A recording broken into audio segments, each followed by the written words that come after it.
What's up, everybody? It's Baby D and Mitch. We are here getting ready to take all of these lovely packages to the post office to ship all over the country for you guys so you can get your sauce. Thank you for ordering. We will ship on Tuesday and Friday next week, so if you want to get some sauce next week, make sure to keep that in mind. Get your orders in as soon as possible. We will get those out to you guys soon. Started this video series. I mentioned it in a live video earlier this week, and we're just going to talk about some things that are in the news, what's going on around Baby D's, just general hot sauce conversation. So this is going to be the first one. We're going to start off by talking about something that I've been seeing a lot in the news lately. It's been posted around in different groups that I've seen, and it's about the thunderclap headache. Have you heard about this? The thunderclap headache. It was a guy who ate a Carolina Reaper in a chili pepper eating contest, and then he had this really violent reaction. Do you remember exactly what happened, or do you? It was just a constricting of the blood vessels in his head, is what they said. But it's the first case that they've ever seen a thunderclap headache caused by a hot pepper. It's usually illicit substances, from what I was reading, and sometimes signs of a stroke is what they're checking out. And that was just because this dude was trying to nosh on a Reaper. Yeah, so he ate this Reaper, the blood vessels in his brain constricted, and he started having this violent, thunderclap headache, which made him really, really, really sick, and it ended up in the hospital. So that has been going around. People have been talking about it. I've never personally had anything that I would equate to a thunderclap headache. I've definitely had some violent reactions to hot sauce. Yeah. But I did want to let everybody know that in case you're concerned, none of our hot sauce will give you a thunderclap headache.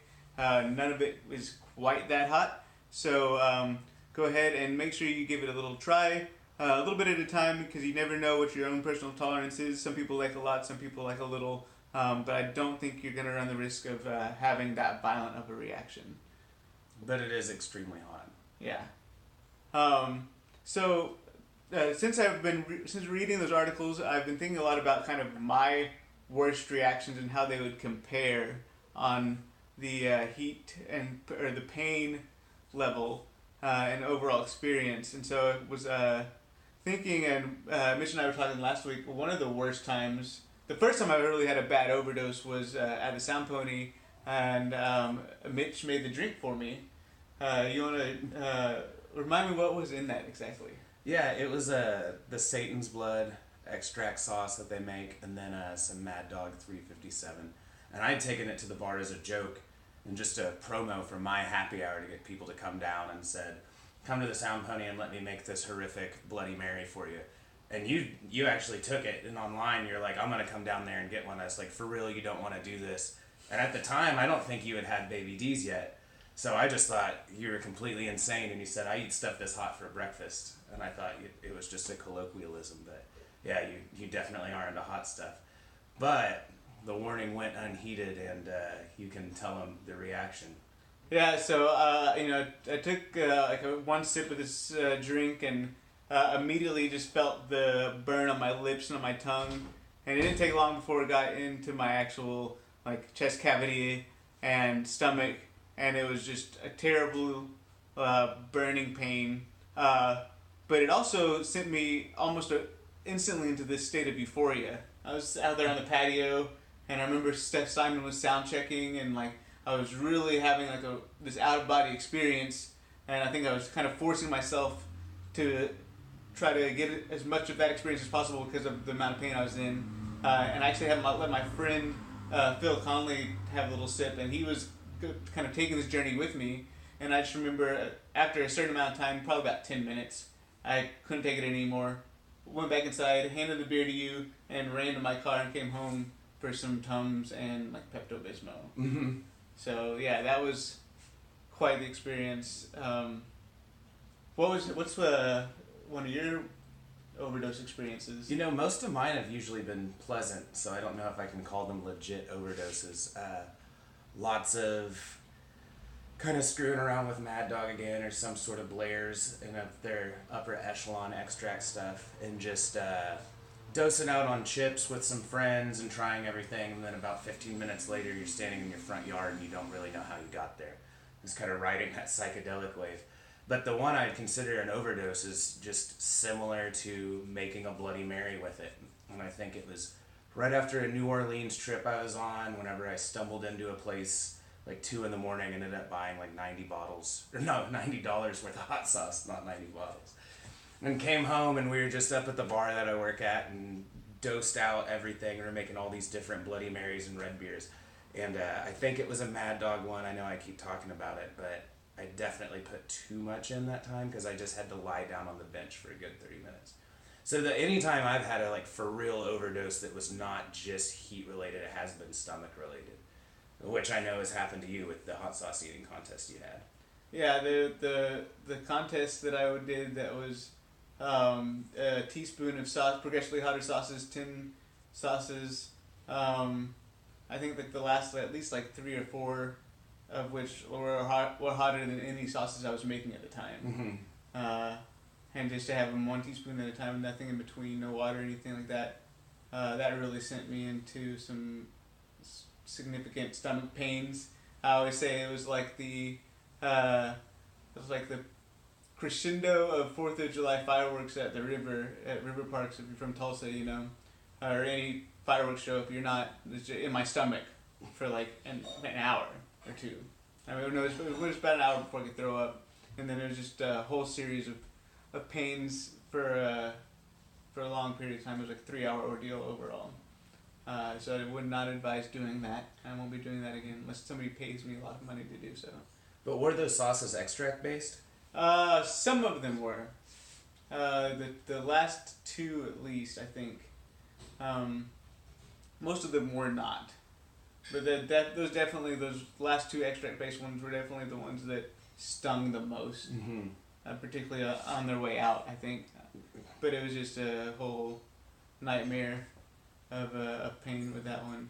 I basically probably consumed almost every type of chili imaginable within that span of 10 sauces.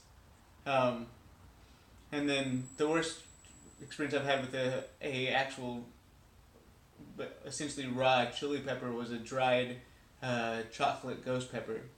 And I ate like half of that, and that sent me to hug the toilet for the next like 10 minutes or so before I could actually get over it. And then I ended up like laying down on the couch like you did with that Bloody Mary with the Mad Dog for like 30 minutes, and that was pretty rough too. So be careful out there. But as you know, it's all about riding the wave. It's about riding the wave. Because that was all, like you said, it was all come with some euphoric experiences as well. It's a balance, Mm-hmm. as is life. What's next? I was gonna say, I'll give it a second so you can. Well, yeah, we'd have to be jumping back to edit it. I was gonna say It's fine. We can. hotter. You were saying the sauces you were trying were hotter than anything you had been making at the time. So I was gonna ask if death sauce now compares to any of the non-extract sauces that were super hot at your contest. Oh, I don't know the answer to that. Okay, gotcha. Yeah. I want to keep bringing it back to the baby D's. Yeah, that's a good idea. But we can do that. Or we can. Oh, sorry. Cause I just don't know the answer to that question. Uh huh. Well, Maybe we I can can talk make about me something up. getting jumped in. Yeah, let's do that. We can move on to that. So, like, let's pretend that you just talked about your ghost pepper that you're eating and hugging the toilet, the chocolate ghost. Yeah. Well, So I can ask you if you've eaten a Reaper. okay, yeah, there you go. Then we can move on from there. So, Yeah, sounds good. give it a couple. But you ate that chocolate ghost pepper. Have you ever eaten a Carolina Reaper? I've eaten like pieces of one. I've probably eaten most of the skin of one. I've never eaten one with the seeds and everything, just whole. Mm-hmm. Like you see in a lot of these challenges or YouTube videos or whatever. But I was thinking, we have just this week planted 100 Carolina Reaper plants over at West Main Farms right down the street with the Piercies. And I think that whenever we harvest those chilies, those fresh plants, we should each eat one, and then you can officially be part of the Baby D's team official. Okay, getting jumped into Baby D's. Yeah.